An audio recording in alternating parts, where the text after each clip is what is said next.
Good morning. Good morning sir. अच्छा, last class में हम लोग सेक्शन 10 के बारे में बात कर रहे थे।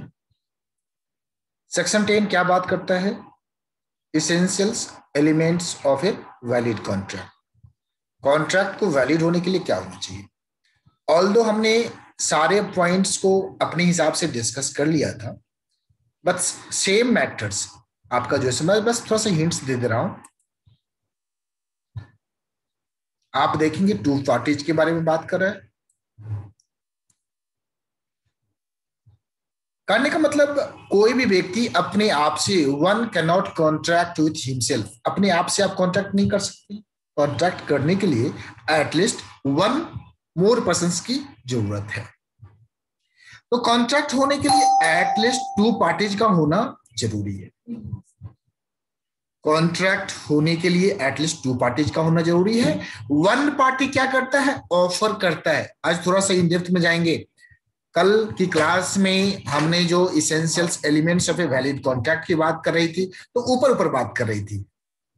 आज तैरना सीखेंगे हम लोग। हाँ, इन डेप्थ वाटर में जाके तैरना सीखेंगे। तो टू पार्टीज होगा तो क्या होगा? वन पार्टी ऑफर करेगा एंड दूसरा पार्टी एक्सेप्ट करेगा।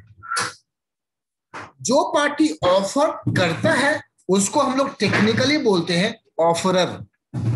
ऑफर देने वाले को हम लोग बोलते हैं ऑफरर।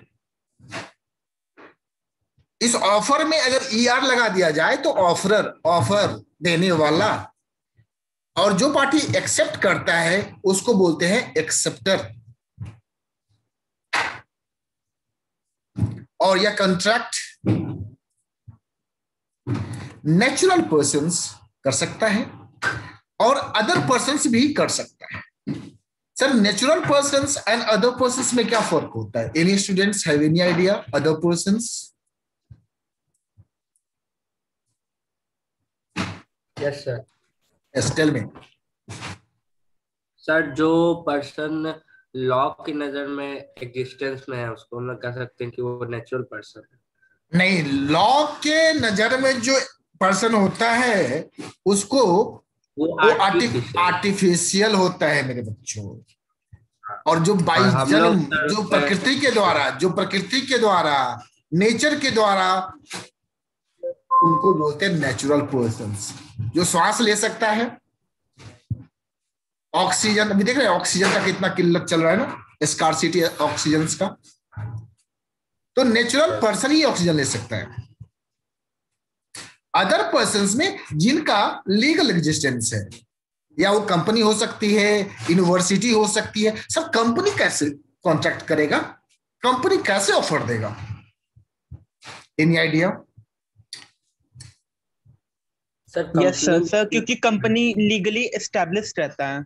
और हाँ, ठीक है, ओके। तो कंपनी तो यार बोल नहीं सकता है। हाँ सर, बोल नहीं सकता क्योंकि वो आर्टिफिशियल, लेकिन कंपनी के बिहाफ में कोई मतलब कंपनी के बिहाफ में कोई दूसरा एक्सेप्टेंस या ऑफर दे सकते हैं जी। कंपनी का जो रिप्रेजेंटेटिव होगा, पावर ऑफ अटॉर्नी के द्वारा या बोर्ड ऑफ डायरेक्टर्स किसी व्यक्ति को ऑथराइज करेगा और वह रिप्रेजेंट करेगा कंपनी को। यस, बिल्कुल से पावर ऑफ अटॉर्नी। और जैसा कि जानते हैं कंपनी को कौन चलाता है? बोर्ड ऑफ डायरेक्टर्स चलाता है। सारे कॉन्ट्रैक्ट एग्जीक्यूट होते हैं बोर्ड ऑफ डायरेक्टर्स के द्वारा।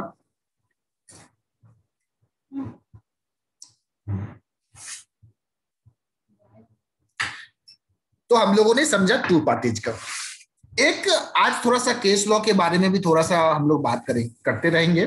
सर, केस लॉ होता क्या है? केस लॉ के बारे में कोई आइडिया है बच्चों?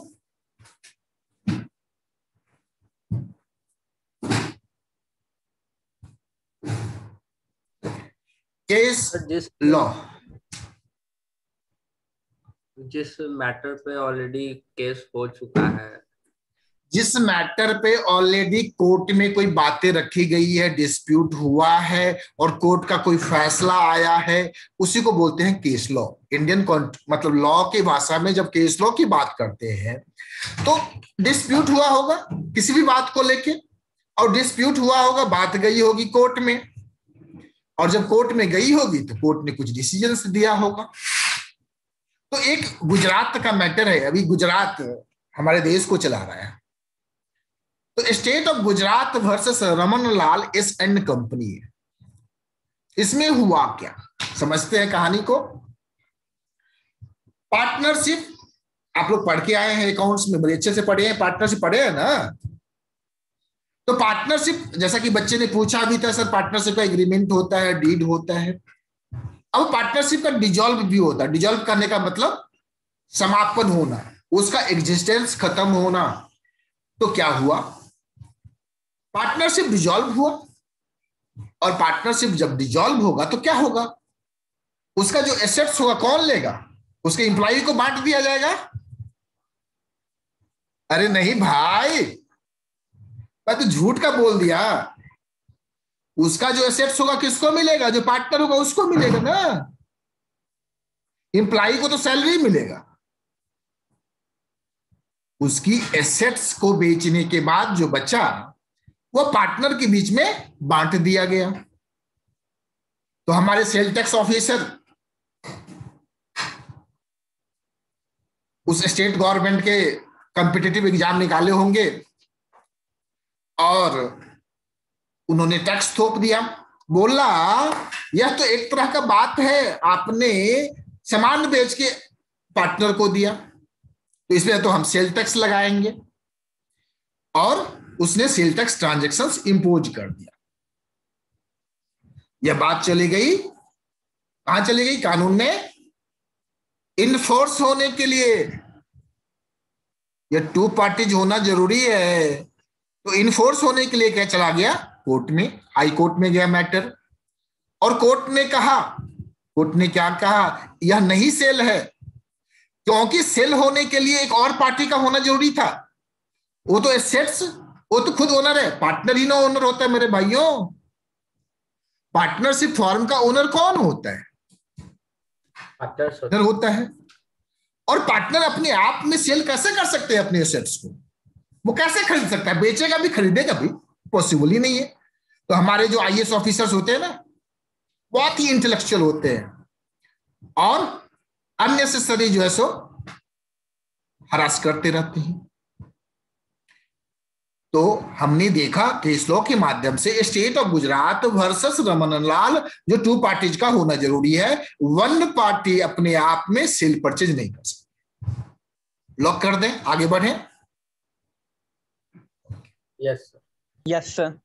तो इनफोर्सिबिलिटी अभी तो क्लियर हो गया ना, कैसे इनफोर्स किया जाता है बातों को। जो कानून के पन्नों में लिखा है उसे हकीकत में कैसे लाया जाता है। जब भी किसी बात को लेकर डिस्प्यूट होता है, मिसअंडरस्टैंडिंग होती है, तो हम लोग जाते हैं कानून के पास। कानून किसको कहते हैं, कोर्ट को कहते हैं।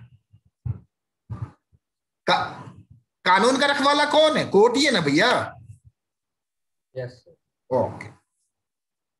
अब दूसरी बात, parties must intend to create legal obligations.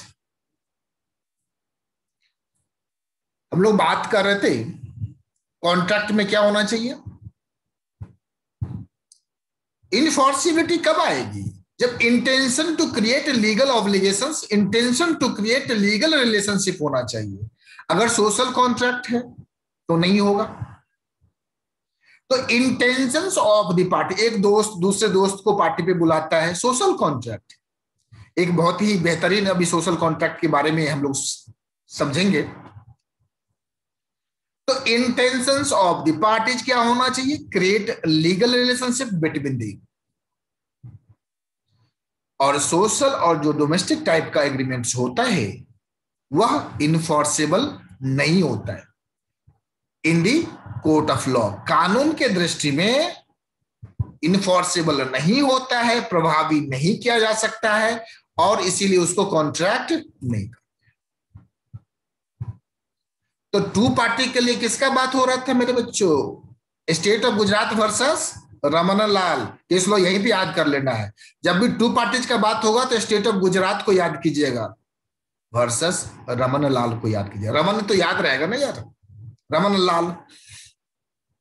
दूसरा है बाल्फर वर्सेस बाल्फर। सर ये नाम, ये इंग्लिश नाम है, क्योंकि जैसा कि जानते हैं बच्चों, हम अभी पढ़ रहे हैं, क्या पढ़ रहे हैं, इंडियन कॉन्ट्रैक्ट एक्ट 1872। तो बहुत सारे case laws, English case laws भी पढ़ने पड़ेंगे अपने को, एग्जाम्पल। और हमारे देश में, इंडिया में, जब भी बहुत सारे ऐसी जगह डिस्प्यूट होता है इंडियन कॉन्ट्रैक्ट एक्ट में, तो फॉरेन कानून, क्योंकि Indian contract act 1872 British law को लेके हमने बैठा है, तो ब्रिटिश के डिसीजंस को भी हम लोग एनिरेट करते हैं और उनके बेस पे जजमेंट देते हैं।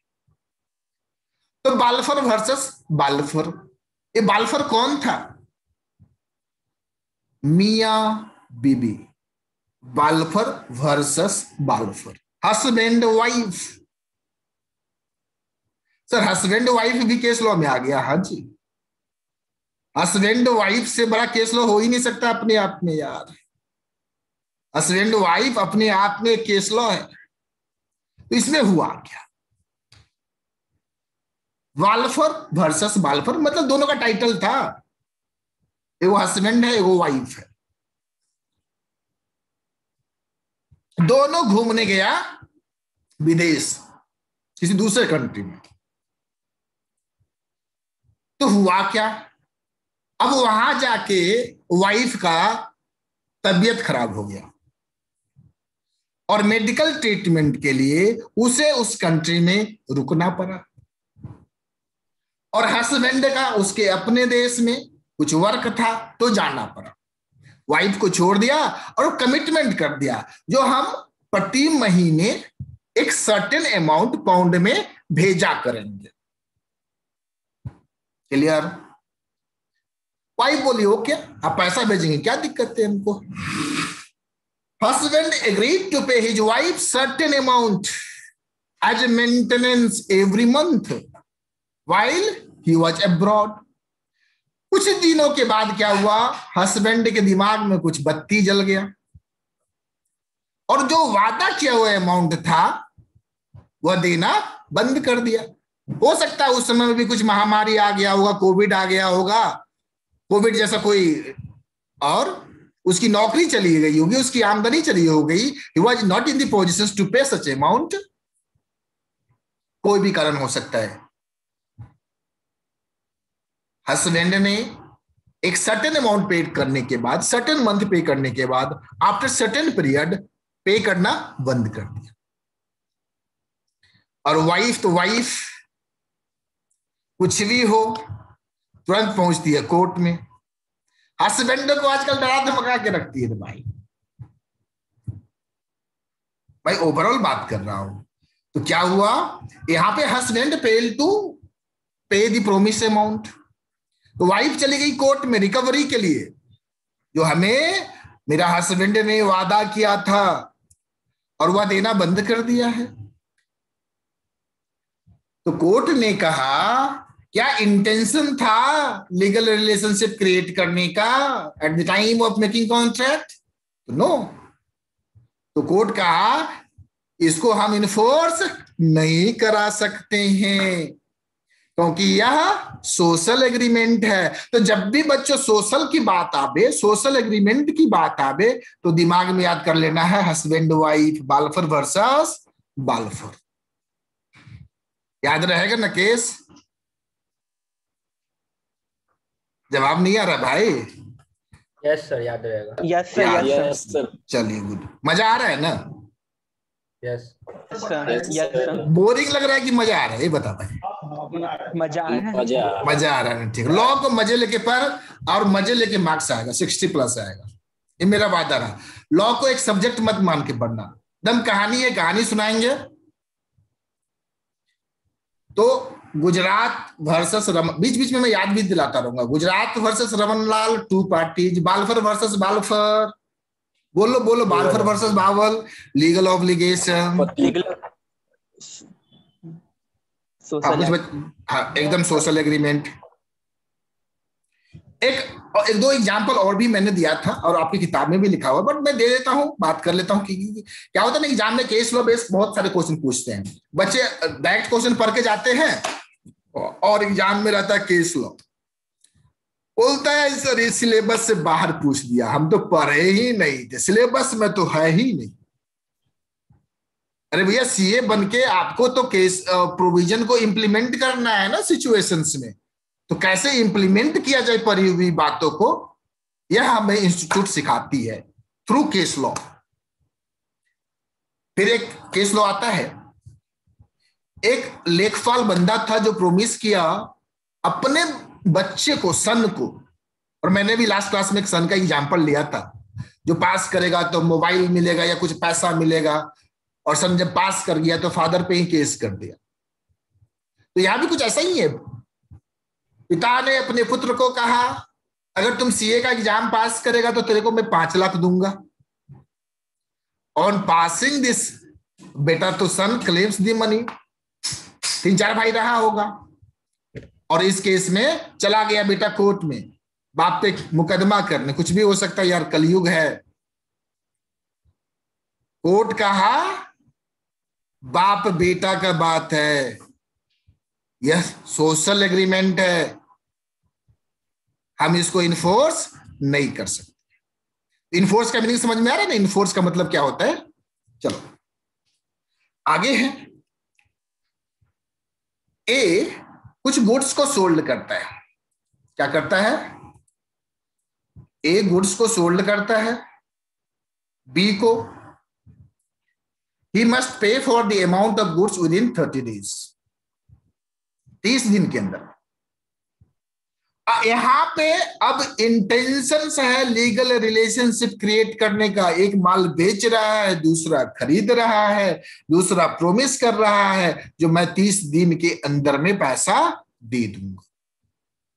तो A intended to create legal relationship with B. तो यह जो केस है, यह जो बातें हुई, यह कॉन्ट्रैक्ट है। अगर बी फेल कर जाता है पे करने में ऑन ड्यू डेट, मतलब 30वां दिन, तो इस केस में ए जो है उस पर सू कर सकता है। सू करने का मतलब समझते हैं बच्चों? मुकदमा करना, मुकदमा करना। अच्छा, और देहाती भाषा में वो सू बोलते हैं, उसका मतलब समझते हैं? बच्चा लोग बोलते हैं ना सू, सू सू करेंगे। Yes sir, yes sir, yes sir. ये वाला सू बच्चे लोग बोलते हैं सू करेंगे। आज जब 18 साल के हम लोग हो जाते हैं तो बोलते हैं सू मतलब मुकदमा, sue him in the court of law. और हम इसीलिए एग्रीमेंट करते हैं, कॉन्ट्रैक्ट करने का पर्पस ही यही होता है मेरा। जो अगर हमारा सामने वाला पार्टी या कोई भी पार्टी अगर अपने पार्ट को परफॉर्म करने में फेल्स हो जाता है, नाकाम हो जाता है, तो उसे हम कानून कोर्ट में जाके मुकदमा करके, कानूनी लड़ाई लड़के उसको इन्फोर्स कर सके, जीत सके, अपने फेवर में फैसला ला सके। तो अभी तक हम लोगों ने 2 बातें पढ़ी, एक पढ़ा पहला 2 पार्टीज एंड दूसरा पढ़ा intentions to create legal relations. तीसरा है कुछ फॉर्मेलिटीज। फॉर्मेलिटीज समझते हैं ना? किसी भी कॉलेज में एडमिशन लेते हैं ना, तो कुछ फॉर्मेलिटीज होती है, फॉर्म फिलअप करना होता है, एप्लीकेशन फिलअप करना होता है, कुछ डॉक्यूमेंट जमा करना पड़ता है, फोटो लगानी होती है, बहुत सारी फॉर्मेलिटीज होती है। वैसे ही फॉर्मेलिटीज मतलब प्रक्रिया। तो अगर एग्रीमेंट करना है या कॉन्ट्रैक्ट कर रहे हैं तो उसमें हमें कुछ फॉर्मेलिटीज पूरा करना पड़ता है। यह कॉन्ट्रैक्ट रिटन भी हो सकता है, स्पोकन भी हो सकता है। कभी कभी बहुत सारे हम लोग ओरल करते हैं। अभी किसी को फोन करके दिल्ली के सीएम अरविंद केजरीवाल जी बोलते हैं भाई ऑक्सीजन भेज दो, और उनके कहने पे ऑक्सीजन सप्लाई हो जाती है। तो अरविंद केजरीवाल जी, हमारे मुख्यमंत्री जी, अंडर ऑब्लिगेशंस टू पे द अमाउंट। स्पोकन एग्रीमेंट करते रहते हैं ना हम लोग, कई बार करते हैं जिंदगी में। सब्जी वाले को फोन करते हैं, बोलते हैं ये सब्जी डिलीवरी दे दे। अब वो सब्जी डिलीवरी दे दिया तो आप अंडर ऑब्लिगेशंस टू पे द अमाउंट। तो इमीडिएट जो कॉन्ट्रैक्ट होता है, तुरंत वाली कॉन्ट्रैक्ट जो होती है, वहां पे स्पोकन भी हो सकता है, बट जो लंबे कॉन्ट्रैक्ट होने हैं, लंबे समय तक एग्जीक्यूट होना है, तो वो मस्ट रिटेन होना चाहिए। एक और बात है, रिटन और ओरल कॉन्ट्रैक्ट में बहुत बड़ा फर्क नहीं होता है। आज बिजनेस में ट्रस्ट बहुत बड़ी बात होती है। धीरू भाई अंबानी किसी को बोलता है, उसकी बात ही काफी है भाई। तो कॉन्ट्रैक्ट ओरल और रिटन दोनों हो सकती है। बट अभी मैं बट का आ गया, but in the interest of the parties, in the interest of the parties contract must be written. क्योंकि कभी डिस्प्यूट हो गया, अक्सर देखते हैं ना, कभी आप लोग वीडियो में देखते हैं, मूवी में देखते हैं, कोई ऑफिसर बोलता है, किसी दूसरे ऑफिसर कुछ ऑर्डर देता है ओरल, तो बोलता है आप रिटन में दो, लिख के दो, मैं भी करता हूं। तो रिटन में होना चाहिए। कोर्ट में जाएंगे तो ओरल बात को इन्फोर्स कराना बहुत, प्रूफ करना मुश्किल होगा। अगर रिकॉर्डिंग है तो चलो ठीक है, अदरवाइज मुश्किल हो। आजकल तो रिकॉर्डिंग का जमाना हो गया। कुछ ऐसे भी कॉन्ट्रैक्ट होते हैं जिसमें सर्टेन कंप्लायंस होना चाहिए इन्फोर्सेबिलिटी होने के लिए, जैसे contract of insurance. Insurance company के साथ इंश्योरेंस करते हैं हम लोग 1 साल, 2 साल, 5 साल, 20 साल, जब तक हम जिंदा हैं। अनफोर्सिन होने से तो हम तो गुजर जाएंगे। इंश्योरेंस वाले में क्या होता है, आप गुजरेंगे तभी ना पैसा मिलेगा भाई, अक्सर केस में। तो कॉन्ट्रैक्ट ऑफ इंश्योरेंस रिटन होना चाहिए। अगर रिटन नहीं है तो वो वैलिड कॉन्ट्रैक्ट नहीं होगा। या किसी से आप जमीन खरीदते हो, ट्रांसफर ऑफ इमूवेबल प्रॉपर्टी, आप विदाउट रजिस्ट्रेशन, उससे अगर रजिस्ट्रेशन नहीं कराते हैं तो क्या आप क्लेम कर सकते हैं सर्टेन ईयर्स के बाद जो ये आप उस जमीन का मालिक है? क्योंकि ट्रांसफर ऑफ प्रॉपर्टी एक्ट कहता है जो कोई भी लैंड का मालिक तभी हो सकता है उसके पास वैलिड पेपर होना चाहिए, रजिस्टर्ड डीड होना चाहिए कोर्ट में, रजिस्ट्रेशन ऑफिस में, तभी ना आप मालिक होंगे जमीन का। ये मुख्य बात कर लेंगे तो हो जाएगा क्या? अब किसी का रिलेटिव ने बहुत प्यार मोहब्बत में कोई जमीन बोला, मैं तेरे को दान दे दिया बेटा, 10 साल के बाद हो सकता है उसके बच्चे बोलेंगे नहीं आप प्रूफ दिखाओ मुझे, तो उसके लिए रजिस्ट्रेशन का होना जरूरी है। इसी को बोलते हैं सर्टेन फॉर्मेलिटीज। एग्रीमेंट तो हुआ था, वहां भी हुआ था, बट ओरल में रह गया तो वह एग्जीक्यूट नहीं हो। अब आते हैं certainty of meaning. Certainty of meaning,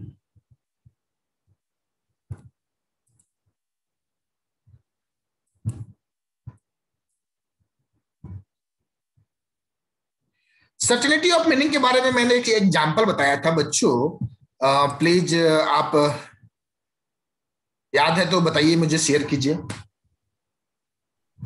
sir एक तेल एग्जांपल बताए थे सर, क्या बताए थे? मतलब तेल लाने गया था, एकदम और एक और बताए थे यार, मर्सिडीज ऑडी, मर्सिडीज ऑडी वाला भी बताया था। हाँ, तो उसको भी याद रखना है। Yes sir.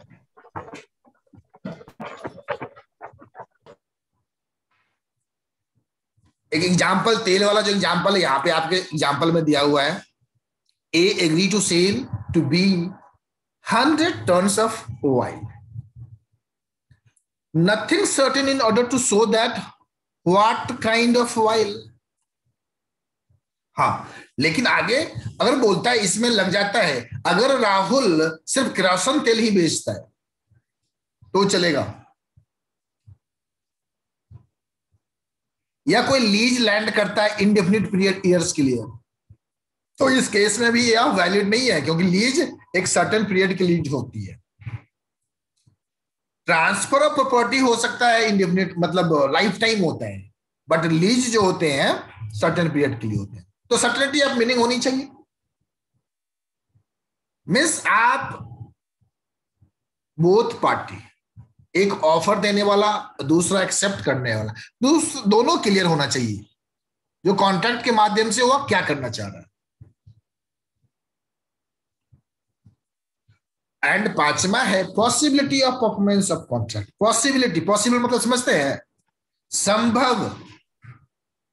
परफॉर्मेंस मतलब उसका निष्पादन। निष्पादन भी नहीं समझ में आ रहा होगा, आ रहा है निष्पादन? नहीं आ रहा है। परफॉर्म करने का मतलब होता है जो उन कामों को करना। आप कॉन्ट्रैक्ट किए बेचने का, एक खरीदने का कॉन्ट्रैक्ट कर रहा है, दूसरा बेचने का कर रहा है। तो एक माल देगा दूसरे को और दूसरा पैसा देगा, इसी को बोले परफॉर्मेंस। मतलब एग्रीमेंट जो हुआ था, कॉन्ट्रैक्ट जो हुआ था, वो परफॉर्म हुआ, मतलब निष्पादन हुआ। उस क्रिया को किया गया, उस काम को, उस कार्य को किया जाना परफॉर्मेंस कहलाता है। अक्सर यूज होता है, मास्टर लोग यूज करते हैं बच्चों के लिए, अरे इस बच्चे का परफॉर्मेंस बहुत बढ़िया है। नहीं यूज करते हैं कॉलेज में, स्कूल में, इसका परफॉर्मेंस अच्छा नहीं है, मतलब जो टास्क मिलता है नहीं करता है, होमवर्क मिलता है नहीं करता है, तो परफॉर्मेंस पुअर है। और परफॉर्मेंस बढ़िया करने का मीनिंग समझा रहे हैं परफॉर्मेंस का।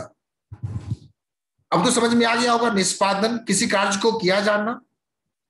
पॉसिबिलिटी मतलब संभावना, किसी agreement, possibility of performance of an agreement, किसी भी एग्रीमेंट का परफॉर्म करने की संभावना होनी चाहिए।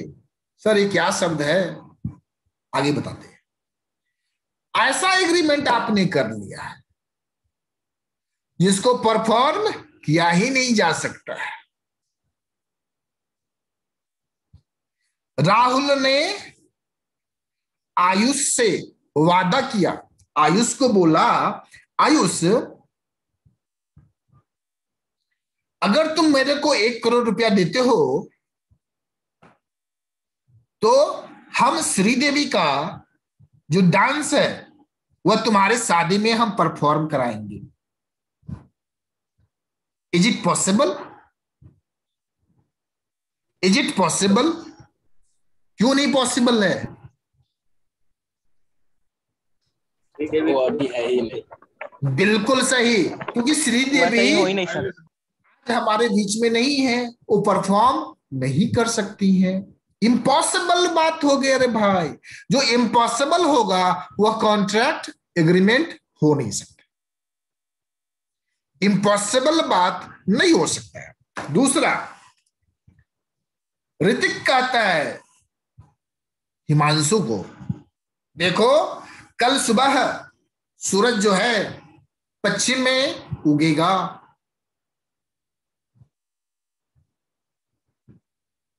और इसके बदले में 50,000 रुपया दोनों आपस में बात कर लेता है। पॉसिबल है क्या सूरज का पश्चिम में उगना? क्या नो सर। नेव हो? ओके, एक और एग्जांपल देते हैं।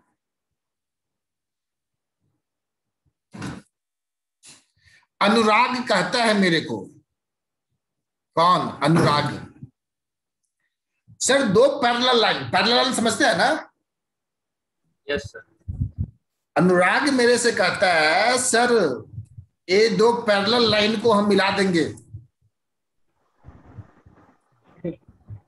और मिला देंगे आपको देना पड़ेगा 50,000 रुपया। नहीं मिलेगा तो हम देंगे 50,000 रुपया। हम कहते बेटा मिलेगा ही नहीं दो पैरेलल लाइन, लेकिन ये बोलता है सर हम मिला देंगे। हम बोले मिला दो। अब ये पैरेलल लाइन को कर क्या रहा है ना, ऐसे ले जा रहा है और फिर ऐसे ले जाके मिला दे रहा है, तो पैरेलल तो हुआ ही नहीं। पैरेलल तो हुआ ही नहीं। तो parallel line can not intersect each other, ये भी इम्पॉसिबल बात हो गया। पैरेलल लाइन कभी एक दूसरे को इंटरसेक्ट, क्रॉस नहीं करेगी। पैरेलल मतलब सीधा होता है ना भाई, एकदम सीधी लाइन। तो ये दो तीन बातें थी, इम्पॉसिबल की बातें थी, जो कभी हो ही नहीं सकता है। तो जो इम्पॉसिबल है वह कॉन्ट्रैक्ट कभी नहीं हो सकता। चलिए अब आगे बढ़े। Yes sir.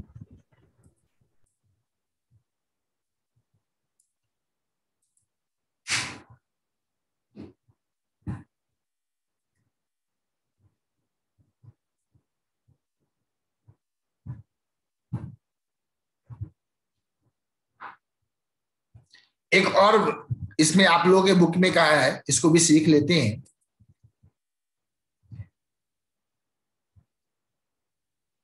हिमांशु अनुराग से कहता है, हिमांशु अनुराग से कहता है, देख मैं मैजिक जानता हूं और इस मैजिक के माध्यम से एक खजाना, ट्रेजर हम निकाल देंगे। खजाना,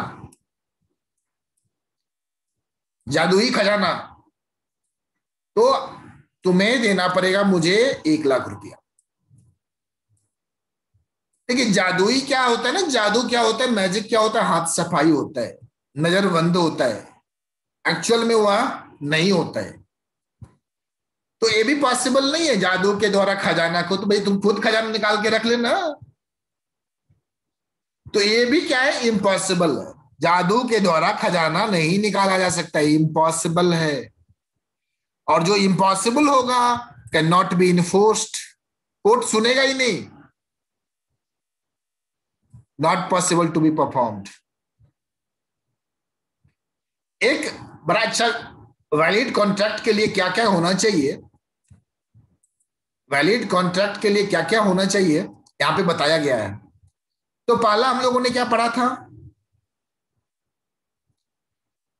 हम लोगों ने फ्री कंसेंट पर क्या आया, lawful object, capacity of, certainty of meaning, अभी जस्ट सर्टेनिटी ऑफ मीनिंग पे चर्चा किए हैं। Intention to create legal relations पे चर्चा किए हैं। पॉसिबिलिटी ऑफ परफॉर्मेंस के बारे में चर्चा किए हैं।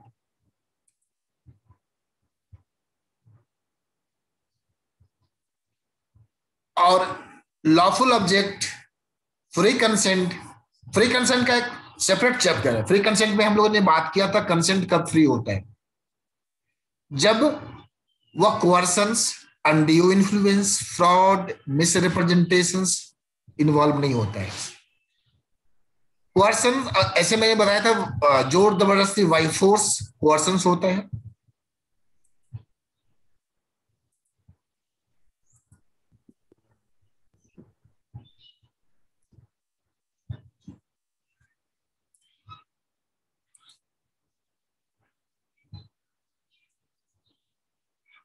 सेक्शन 10 में ही है अभी हम लोग, अभी तक हम लोग सेक्शन 10 के बारे में ही बात कर रहे थे। सेक्शन 10 बात करता है वैलिड कॉन्ट्रैक्ट। तो ऑफर होना चाहिए और एक्सेप्टेंस होना चाहिए, ऑफर और एक्सेप्टेंस होना चाहिए। और यहां पे हम लोगों ने देखा था ना, promise and every state of promise होना चाहिए, प्लस कंसीडरेशन होना चाहिए। अभी मैं थोड़ा सा इनसे बाहर निकल के मैं अपना एक बार नोट्स आपको शेयर कर देता हूं। यहां पे आ जाते हैं। कॉन्ट्रैक्ट होने के लिए क्या चाहिए था, एग्रीमेंट प्लस इन्फोर्सेबिलिटी। और एग्रीमेंट होने के लिए आप लोगों को दिख रहा है ना? Yes sir. अच्छा, नोट स्टडी मटेरियल दिख रहा है कि वर्ड वाला फाइल दिख रहा है अभी आप लोगों को? वर्ड वाला फाइल दिख रहा है। Okay fine, good. अब एग्रीमेंट, कॉन्ट्रैक्ट होना चाहिए। कॉन्ट्रैक्ट क्या होता है, एग्रीमेंट प्लस इन्फोर्सेबल। और एग्रीमेंट के लिए क्या होना चाहिए, प्रोमिस होना चाहिए एंड कंसीडरेशंस होना चाहिए। कंसीडरेशंस का मतलब होता है समथिंग इन रिटर्न। कंसीडरेशंस को एक और एक लैटिन वर्ड है बच्चे, वह भी हम लोग सीख लेते हैं। एक लैटिन वर्ड है जिसको बोलते हैं, क्योंकि जैसा कि हम जानते हैं जो ये ब्रिटिश कानून है और लैटिन वर्ड भी ब्रिटिश है, तो इसको बोलते हैं क्यूड प्रो क्यू। नाम से क्यूड प्रो क्यू का मतलब होता है समथिंग इन रिटर्न, बदले में कुछ।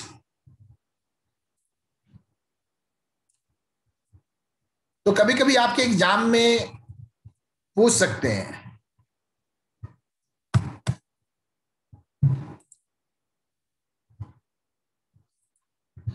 तो एग्रीमेंट में क्या होना चाहिए, प्रोमिस प्लस कंसीडरेशन। प्रोमिस क्या होता है, offer proposal plus acceptance.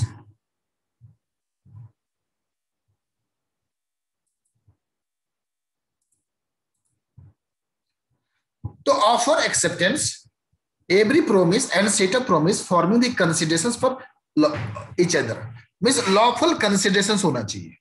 And lawful object होना चाहिए। दो बातें यहां पे दिख रही है, क्या होना चाहिए, lawful considerations and lawful object. और लॉफुल क्या होता है उस पे हम लोगों ने बहुत लास्ट क्लास में बातें की है, आज बात करने की जरूरत है क्या लॉफुल क्या होता है।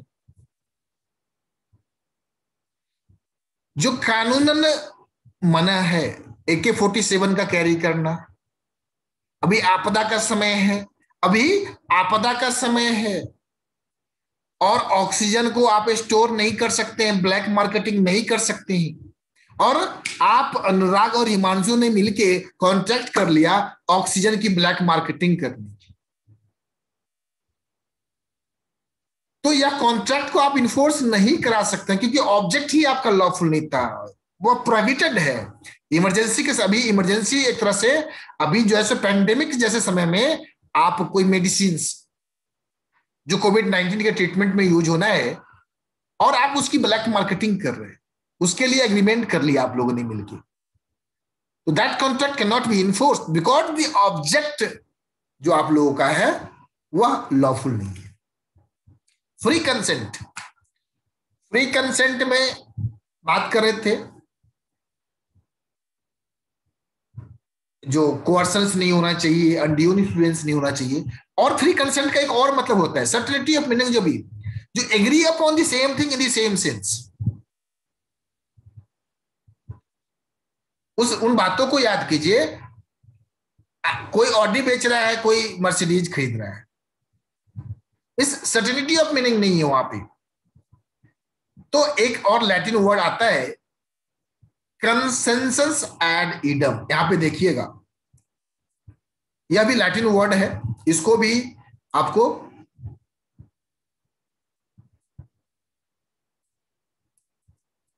समझना है।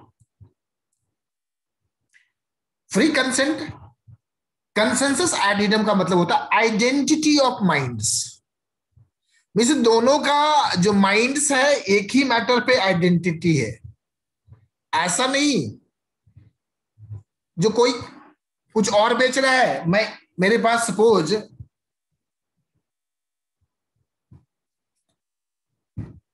मेरे पास 2 बुक है,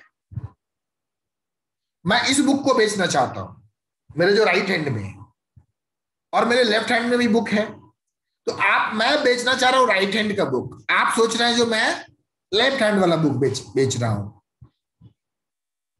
तो क्या आइडेंटिटी ऑफ माइंड्स नहीं हुआ ना मेरे बच्चों। तो आइडेंटिटी ऑफ माइंड्स होना चाहिए। जब आइडेंटिटी ऑफ माइंड्स नहीं होगा किसी भी कॉन्ट्रैक्ट एग्रीमेंट में, तो वह कॉन्ट्रैक्ट वैलिड नहीं होएगा।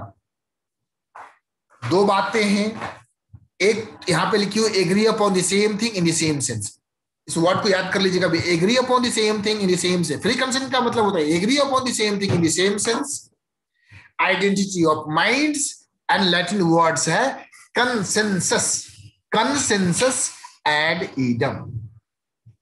सर तो लैटिन वर्ड से भी याद रखना पड़ेगा। हाँ भाई, 5 से 10 मार्क्स लैटिन वर्ड के खेल में आपको अगर नहीं ध्यान देंगे तो गंवा सकते हैं।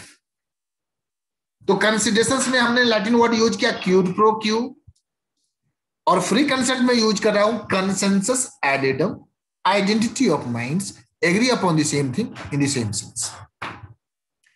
आगे कह रहा है consent would be considered as free consent. Consent मतलब जल्दी से, कंसेंट मतलब मंजूरी देना, मंजूरी, सहमति, रजामंदी, सहमति। तो कंसेंट जो होगा कंसीडर्ड एज फ्री कंसेंट तभी होगा if it is not caused by, caused मतलब प्रभावित होना।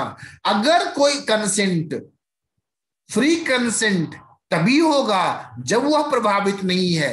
किन चीजों से प्रभावित नहीं है? कोअर्सन से प्रभावित नहीं है। कोअर्सन मतलब बाय फोर्स, अनड्यू इन्फ्लुएंस अनुचित प्रभाव, Baba Ramdev, fraud, Harshad Mehta, misrepresentation, mis वाला हिमांशु था ना, yes, and mistake.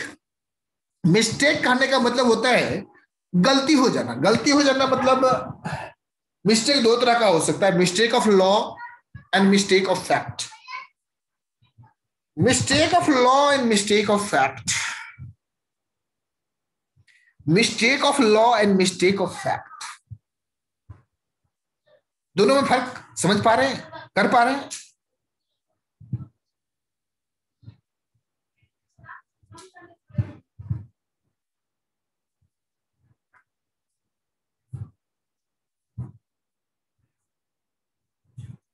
Mistake of law and mistake of fact. Anurag बताइए। Sir mistake of law means कि जो लॉ में मतलब कि जो लॉ में पहले से जो बात कही गई है वो बाय मिस्टेक, मतलब कि बाय मिस्टेक वो बात अगर क्या बोलते हैं, अगर बाय मिस्टेक वो बात गलत हो गया या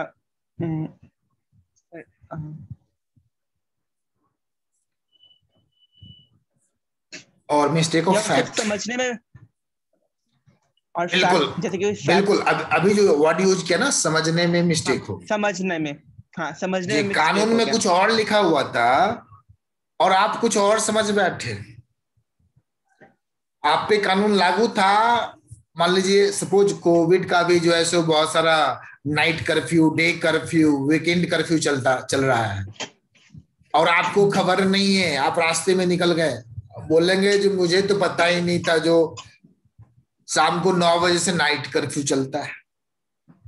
तो mistake of law it's your matter, you must be aware.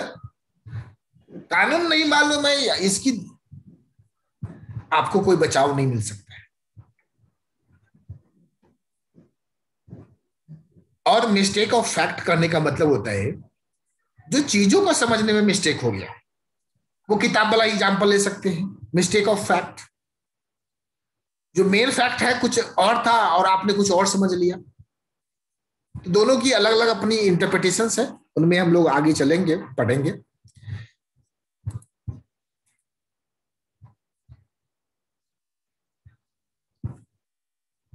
एक एग्जाम्पल आपके किताब का ही, आप सोचे होंगे सर क्या है ना, पढ़ाते पढ़ाते पढ़ते पढ़ते एग्जाम्पल सब वही सब निकलता है तुमसे यार, जो आपकी किताब में लिखा हुआ है। क्योंकि इस इंडियन कॉन्ट्रैक्ट एक्ट को मैंने सीए के लिए पढ़ा, सीए फाउंडेशन जब मैं दे रहा था, सीएस फाउंडेशन के लिए पढ़ा, सीएमए के लिए पढ़ा, बीकॉम के लिए पढ़ा, और बच्चे को पढ़ाने में कितने बार पढ़ाया, तो मुझे लगता है 500 बार तो मैं पढ़ लिया हूं लाइन बाई लाइन। तो अभी एग्जाम्पल फ्री कंसेंट में हमने भी दिया था कार का, और आपके बुक में भी लिखा हुआ है कार का। ए मतलब अनुराग, who owns 2 cars, अनुराग के पास 2 कार, ऑडी और मर्सिडीज बेंज। ये बेचना चाहता है हिमांशु को। वे thinks he is purchasing the black car, मान लीजिए यहाँ पे ब्लैक का तो परचेज करना चाहता है ऑडी, और अनुराग बेचना चाहता है मर्सिडीज। तो यहाँ पे कंसेस एडिडम नहीं है, आइडेंटिटी ऑफ माइंड्स नहीं है मेरे बच्चों, बात समझ में आ रही है ना। अनुराग बेचना चाह रहा है कोई और कार, हिमांशु खरीदना चाह रहा है कोई और कार, क्योंकि अनुराग के पास 2 कार है। और हो सकता है हिमांशु को पता ही नहीं है जो अनुराग के पास 2 कार। तो यहां पे क्या हो गया, agree upon the same thing in the same sense आप नहीं हो। दोनों व्यक्ति कहीं ना कहीं agree upon the same thing in the same sense नहीं हो, आइडेंटिटी ऑफ माइंड्स नहीं है, और लैटिन भाषा में कहे तो कंसेंसस एडिडम नहीं है, lacking consensus addendum, and so this is not a contract and so not enforceable in the eye of law. तो इसलिए कहा है एग्रीमेंट में जो भाषा होनी चाहिए, कंसेंसस एडिडम को उसकी ड्राफ्टिंग जो होनी चाहिए क्लियरली होनी चाहिए। The contract should be clearly drafted, एकदम स्पष्ट, कौन सी कार, कौन सी मॉडल, कौन सी नंबर, चेसिस नंबर क्या, बॉडी नंबर क्या, कौन सा मॉडल, मैन्युफैक्चरर कौन। जब भी आप देखते होंगे, कोई भी देखेंगे, आपके पास अगर ड्राइविंग लाइसेंस होगा या आपके पास कोई भी व्हीकल्स है तो उसके पीछे में देखते होंगे ना, चेसिस नंबर, बॉडी नंबर लिखा रहता है ना, लिखा रहता है ना। क्यों लिखा रहता है? उसकी पहचान होती है ना उसे। अब जब इनवॉइस की होता है तो वहां पे लिखा रहता है कलर, कौन सा कलर। तो आइडेंटिटी ऑफ माइंड्स होने के लिए जो कॉन्ट्रैक्ट है एकदम क्लियर लिखा होना चाहिए, साफ साफ लिखा होना चाहिए। कौन सा कार खरीदना है, रेड कार खरीदना है कि ब्लू खरीदना है कि व्हाइट खरीदना है। और करने का मतलब meaning is to be taken in the same sense by both the parties.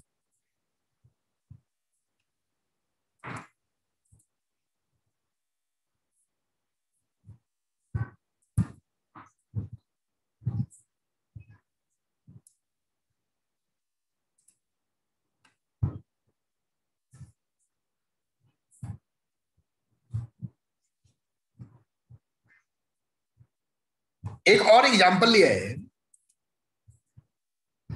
Anurag. Anurag threaten समझते हैं ना, धमकी देना। अनुराग धमकी देता है किसको? ऋतिक को, जो हम शूट कर देंगे अगर तुम मेरे को 2000 रुपया नहीं देते हो। अनुराग ऋतिक को कहता है कि 2000 रुपया अगर नहीं दोगे तो हम तो गोली मार दें। धमकी देता है, गोली मार दें। बेचारा ऋतिक जो है सो डर के 2000 रुपया अनुराग को दे देता है। अनुराग का चलो अभी जान बचेगा तो बाद में, तो सॉरी, ऋतिक सोचा 2000 रुपया दे के जान बचा के तो अभी चलते हैं, कोई भरोसा नहीं कहीं गोली मार दिया। तो बेचारा 2000 रुपया देता है और कैमरा में फोटो खींचता है अनुराग की बातों को, और वहीं से डायरेक्ट पहुंचता है पुलिस स्टेशन, FIR कर देता। तो यहां पे जो एग्रीमेंट हुआ, यहां पे जो 2000 रुपया देने का बात हुआ, अंडर कोअर्सन हुआ, धमकी देके बाय फोर्स गोली मार देंगे, तो ये वैलिड कॉन्ट्रैक्ट नहीं था और अनुराग को 2000 रुपया वापस करना पड़ेगा। इट इज अंडर कोअर्सन, आपने धमकी देके लिया है भाई। और अगर ऋतिक प्रूव कर पाता है जो धमकी देके मेरे को डरा धमका के मेरे से पैसा लिया है, तो it is not a contract. आपकी किताब में लिखा हुआ है कोअर्सन्स, अंडर इन्फ्लुएंस, फ्रॉड, मिसरिप्रेजेंटेशंस, मिस्टेक। हम लोग आगे यूनिट में बात करेंगे, इसमें भी नहीं खोना है हम लोग, क्योंकि एक अपने आप में एक बड़ा चैप्टर है। बस थोड़ी सी बातें आई, कोअर्सन को समझ लेना था, फ्री कंसेंट को समझना था, तो मैंने बातें कर ली। लेकिन आज अभी भी हम लोग स्टिक है valid element of a contract, उन पे ही चर्चा करना है। फ्री कंसेंट के अंदर में फ्री कंसेंट के लिए इन चीजों से प्रभावित नहीं होना चाहिए, तो इन चीजों के बारे में हम लोग नेक्स्ट क्लास में सीखेंगे। आज हम लोग जो टॉपिक है उसी पे रहते हैं। Capacity of the party, last class में हम लोगों ने बातें की थी, उम्र की बातें की थी, 18 साल का होना। जी सर, अगर ऋतिक इस केस में कोर्ट में नहीं जाता है तो फिर कॉन्ट्रैक्ट तो वैलिड हो जाएगा? एकदम बच्चा वैलिड हो जाएगा, एकदम बच्चा वैलिड हो जाएगा, एकदम बच्चा वैलिड हो जाएगा। आगे बढ़ेंगे, इसमें भी वर्ड यूज नहीं किया हूं मैं, नेक्स्ट क्लास में प्रोबेबली हम लोग बात करेंगे, कल की क्लास में। जो अगर ऋतिक कोर्ट नहीं जाता है तो क्या होगा, और कोर्ट जाता है तो क्या होगा। नाम बोल देता हूं, अभी नाम बोलता हूं। दो नाम होता है, एक होता है वॉइड, दूसरा होता है वॉइडेबल। अगर ऋतिक कोर्ट चला गया तो कॉन्ट्रैक्ट हो गया वॉइड। वॉइड का मतलब सर बता दीजिए ना, वॉइड आया समझ में? नहीं ना।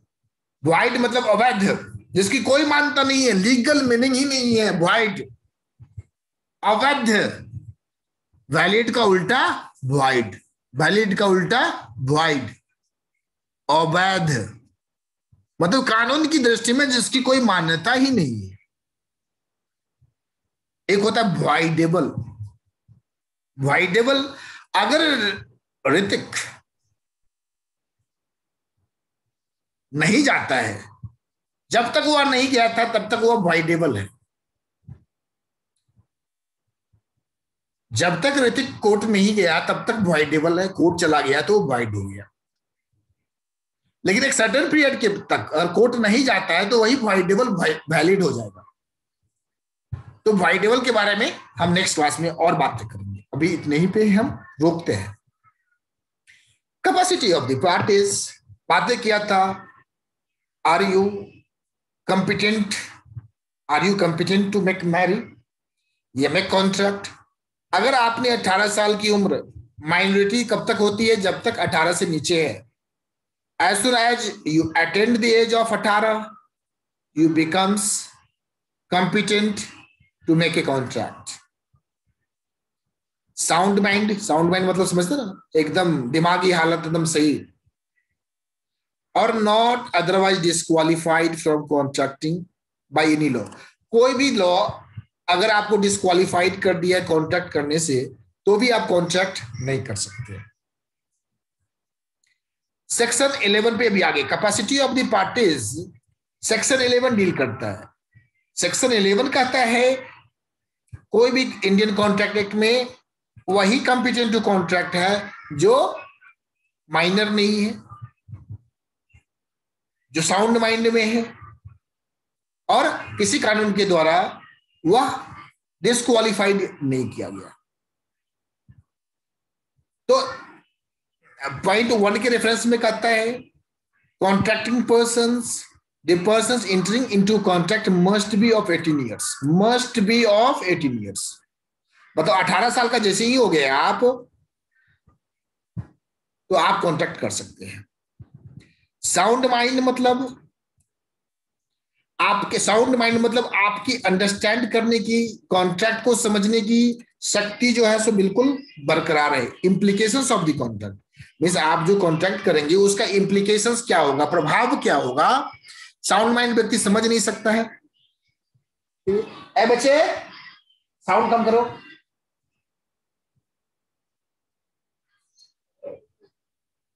तो पहला बात 18 ईयर्स, दूसरा बात साउंड माइंड, तीसरा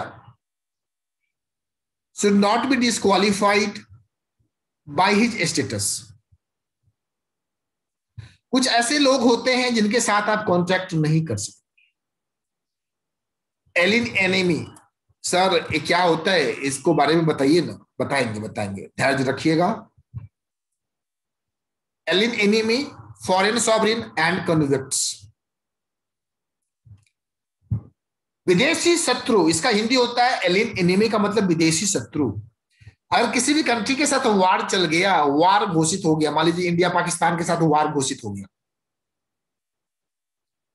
इन दैट पीरियड जो भी कॉन्ट्रैक्ट होंगे इंडियन पाकिस्तान के बीच में, business contract, business agreement, supply का everything, that will become void, because हमारा देश के हित के, देश की रक्षा के लिए बहुत सारे कानून बने हैं और हमारा संविधान कहता है, इंडियन कॉन्ट्रैक्ट एक्ट कहता है, जो किसी विदेशी शत्रु के साथ आप कॉन्ट्रैक्ट नहीं कर सकते हैं for supply of any goods. Normal condition में था, चलिए आपने एग्रीमेंट कर लिया, लेकिन जैसे ही वार घोषित हो जाता है, विदेशी शत्रु है वो, उसके साथ जो किए गए कॉन्ट्रैक्ट आप डिस्क्वालिफाइड हो गए।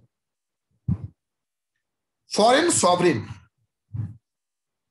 फॉरेन सॉवरिन जो होता है, सपोज जो भी एम्बेसडर होते हैं हमारे इंडियन वाले, अदर कंट्री में एम्बेसी होता है ना, जहां से वीजा की लगती है, वैसे ही विदेशी हमारे यहाँ जापान की, अमेरिका की एम्बेसी होती है, वो एम्बेसडर होते हैं, राजदूत होते हैं। उनके साथ भी कोई एग्रीमेंट जो होता है ना फॉरेन सॉवरिन के साथ, वह इनफोर्सेबल नहीं होता है जनरली। क्यों नहीं होता है, कभी और क्लास में हम लोग बात करेंगे। क्योंकि अगर ऐसा होगा ना, फॉरेन सॉवरिन के साथ अगर कोई कॉन्ट्रैक्ट को, कोई केस, जल्दी से उसके ऊपर आप एफआईआर भी लॉन्च नहीं हो सकता है, उस कंट्री से परमिशन लेना होगा। क्योंकि वह देश को रिप्रेजेंट कर रहा है। मान लीजिए कोई यूएस का इन्वेस्टर है, अगर उसके ऊपर आप एफआईआर कर रहे हो, it represents that you are taking action against US. तो यूएस कंट्री का वहां के जो लॉ एंड ऑर्डर है उससे परमिशन लेके ही आप कुछ कर सकते हैं। प्लस कन्विक्ट समझते हैं? कन्विक्ट्स, दोषी। एकदम सही, एकदम सही। अभी देखिए हिमांशु के ऊपर एक सजा चल रही है 402 का या 302 का। 302 का क्या होता है? 302 का मुकदमा, हाँ, मर्डर। तो आपने किसी का मर्डर कर दिया क्या?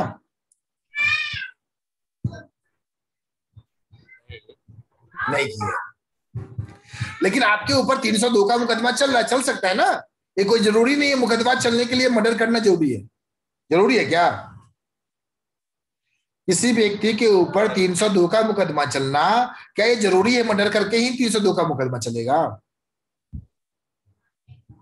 फंसाया भी जा सकता है,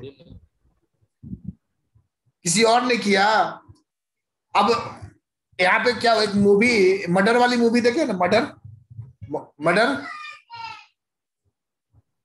जिसमें मर्डर कोई और करता रहता है और कोई किसी और का नाम आता है। तो यहाँ पे क्या हुआ, अनुराग ने मर्डर कर दिया। अनुराग मर्डर करके प्लानिंग करके निकल गया, बेचारा हिमांशु वहां से क्रॉस कर रहा था, देखा तो इंस्ट्रूमेंट को जिस चाकू से को छू दिया। अब शक के आधार पे हिमांशु पे भी 302 मुकदमा चलना चालू हो गया। लेटर ऑन डिस्कवर होता है जो नहीं भाई, हिमांशु तो बस बेचारा यूं ही फंस गया। असल में तो कन्विक्ट कौन है? कोर्ट सजा सुनाती है लास्ट में, जो अनुराग, कोई एविडेंस मिल जाता है, कोई विटनेस मिल जाता है और मालूम चलता है अनुराग, और कोर्ट सजा सुना देती है अनुराग को। तो अनुराग, कोर्ट जब जैसे ही सजा सुनाएगी, जो अनुराग को दोषी पाया गया और बामशक्कत 20 साल की सजा सुनाई जाती है, तो अनुराग क्या हो गया? यहाँ पे अनुराग क्या हो गया? कन्विक्ट हो गया। कन्विक्ट तभी हो सकता है कोर्ट के ऑर्डर के द्वारा कन्विक्ट को। किसी पे अगर कोई 302 का मुकदमा चल रहा है, रेप का मुकदमा चल रहा है, तो वो कन्विक्ट नहीं है, ट्रायल फेज है वो, ट्रायल फेज। जब कोर्ट जब सजा सुना देती है तो ही उसे कन्विक्ट आप कह सकते हो। तो कोई कोर्ट ने किसी को सजा सुना दी है किसी भी चीज में 6 तो उस पीरियड में वो तो जेल चला गया ना, वो कैसे एग्जीक्यूट करेगा भाई? तो जितने दिनों की सजा है, जितने दिनों की कन्विक्शन है उसकी, वह उसके साथ आप कॉन्ट्रैक्ट नहीं कर सकते।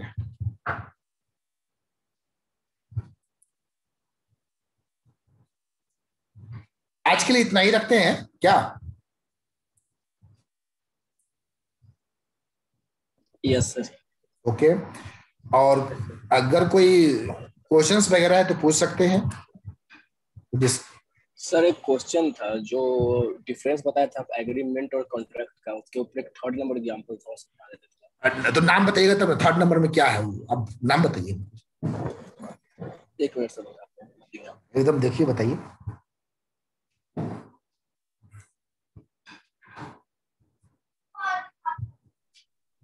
सर था कि an obligation to maintain wife and children, an order of the court of the law etc. These are status obligation and so out of the scope of the contract. हाँ, उसमें तो क्या है ना, देखिए, बच्चों का परवरिश करना या वाइफ को एक भत्ता देना, ये सारे क्या है? सोशल कॉन्ट्रैक्ट है। Socially we are responsible to maintain and to provide basic facility to our child or family, but it is not under compulsions by law. Law नहीं कहती है जो आपको बच्चे को स्कूल में एडमिशन कराना ही है। वो तो बाप का प्यार होता है या पेरेंट्स का, माता का प्यार होता है जो बच्चे को स्कूल में दाखिला देते हैं या पढ़ाई लिखाई कराते हैं। कानूनी प्रक्रिया के माध्यम से यह फैसिलिटीज आप नहीं ले सकते हैं। बात समझ में आई ना? Yes sir.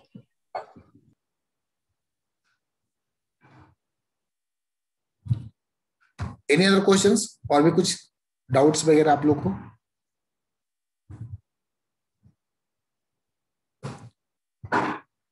एंड करें सेशन? हाँ या ना बोलिए ना, कर दो। Yes sir. सर एक क्वेश्चन है मेरा। कुछ पूछना है? हाँ पूछिए। सर जो इंडिया और पाकिस्तान वाला केस लिए थे कल, पर उसमें हथियार, मतलब पाकिस्तान से हथियार लेने का कॉन्ट्रैक्ट किए हुए हैं और वार घोषित हो चुका है, और फिर से लेट्स से कि अगर मेरा 50% ऑफ द कॉन्ट्रैक्ट पूरा हो चुका है, तो उस सिचुएशन में क्या करें? देखिए, फर्स्ट ऑफ ऑल जो भी चीजें हैं, eight the time of war आपका कॉन्ट्रैक्ट इनवैलिड हो गया, उस समय में आप कुछ नहीं कर सकते। इन दैट पीरियड कुछ नहीं किया जा सकता है। जब ऐसा तो नहीं है वार घोषित हुआ है तो वो कंटिन्यूअस चलता रहेगा, उसके बाद फिर से रिश्ते तो अच्छे होंगे ना। yes. तो इंटरनेशनल ट्रेड करने में एक थ्रेट रहता है, बहुत सारे थ्रेट रहते हैं। आप मान लीजिए जैसे ओनियन का कॉन्ट्रैक्ट किया सप्लाई करने का, और उस केस में क्या है, ओनियन सप्लाई करना रिस्ट्रिक्शंस आ गया, किसी भी प्राइस या चीनी का सप्लाई बंद हो गया, तो सरकार की नीति की वजह से अगर ऐसा रेस्ट्रिक्शंस लगता है तो उस केस में कहीं से कोई आपके ऊपर ऑब्लिगेशंस भी नहीं है, रह गई पेमेंट की बात। तो पेमेंट के लिए उसके लिए इंटरनेशनल कोड है, उसके लिए पेमेंट रिकवरी के लिए वह कॉन्ट्रैक्ट अगर कोई परफॉर्म हो गया है, कॉन्ट्रैक्ट में मैंने कहा कोई एग्जिस्टिंग कॉन्ट्रैक्ट जो परफॉर्म नहीं हुआ है वह इनवैलिड हो जाएगा। लेकिन जो आपका 50% पार्ट परफॉर्म ऑलरेडी हो चुका है उस पर तो कोई प्रभाव नहीं पड़ेगा। हाँ, payment with in due course या मैटर कोर्ट, इंटरनेशनल कोर्ट होते हैं, और उसके माध्यम से इस चीज को इंप्लीमेंट किया जाएगा। दूसरी बात एक बता दें, इंटरनेशनल जो ट्रांजैक्शंस होते हैं उसमें पेमेंट के लिए बैंक की गारंटी होती है, एक डायरेक्ट कॉन्ट्रैक्ट नहीं होता है। इंटरनेशनल ट्रेड जो भी होते हैं उसके केस में बैंक के माध्यम से बैंक गारंटर होता है, लेटर ऑफ क्रेडिट कहा जाता है। जो भी इंटरनेशनल ट्रेड में एलसी बोल के एक मैटर होता है, लेटर ऑफ क्रेडिट। और हम जब सप्लाई करते हैं किसी भी कंट्री में तो हम बैंक के पास जाते हैं और बोलते हैं एलसी आप इशू करो। हमारा बैंक उसका बैंक दोनों के बीच में एक कॉन्ट्रैक्ट होता है, एक लाइजनिंग होती है, और जब मेरा बैंक एश्योर कर देता है ठीक है आप सप्लाई कर सकते हैं, और जैसे ही माल का मैं सप्लाई करता हूं तो जैसे ही सप्लाई करने के बाद उस बिल को हम, इनवॉइस को हम अपने बैंक के पास जमा कर देते हैं। अब बैंकर की रेस्पॉन्सिबिलिटी है पेमेंट को रिकवर करके लाना, पेमेंट तो आ जाएगा। हाँ, लेकिन जो रिमेनिंग कॉन्ट्रैक्ट है वह नलिफाई हो गया, बिकॉज देश हित में, क्योंकि देखिए हर देश का एक अपना कानून होता है, और सोशल मीन्स किसी भी कंट्री का संप्रभुता जो होता है ना उसकी रक्षा करने के लिए हमारा देश जो संविधान है उसके अकॉर्डिंग कानून बनाती रहती है, और देश की रक्षा करने के लिए कोई भी ऐसे कानून बनते हैं तो हमें वो पालन करना है। क्लियर? डाउट आपका दोनों क्लियर कर दिया ना? मैं 50% आपका परफॉर्म कर दिया, 50% नहीं किया, उसका दोनों का क्या होगा? आगे ये सारी बातें कॉन्ट्रैक्ट में है, ये सारी बातें हम लोग आगे भी पढ़ते रहेंगे। जो कोई कॉन्ट्रैक्ट हुआ, पार्टली परफॉर्म्ड हुआ, पार्टली नॉन परफॉर्म्ड है, तो अब क्या होगा? तो सारी चीजें हम लोग इन ड्यू को, ऐसा बहुत सारे हुए कोविड की सिचुएशंस में। मैं बता दूं आपके, बहुत सारी इंटरनेशनल ट्रेड थे तेल सप्लाई का, वाइल का। मान लीजिए ओएनजीसी, एचपीसीएल लोगों ने कॉन्ट्रैक्ट करके रखा था, हम आपको पर मंथ इतना तेल लेंगे, बट कंप्लीट लॉकडाउन हो गया, 4 मंथ्स 5 मंथ्स कंजम्पशन हुआ नहीं, उनके पास स्टोरेज का जगह नहीं है, मैटर कोर्ट में गया। तो ये सारी बातों को हम लोग इन ड्यू कोर्स डिस्कस करते रहेंगे। Okay, thank you. ओवर करते हैं। ओके।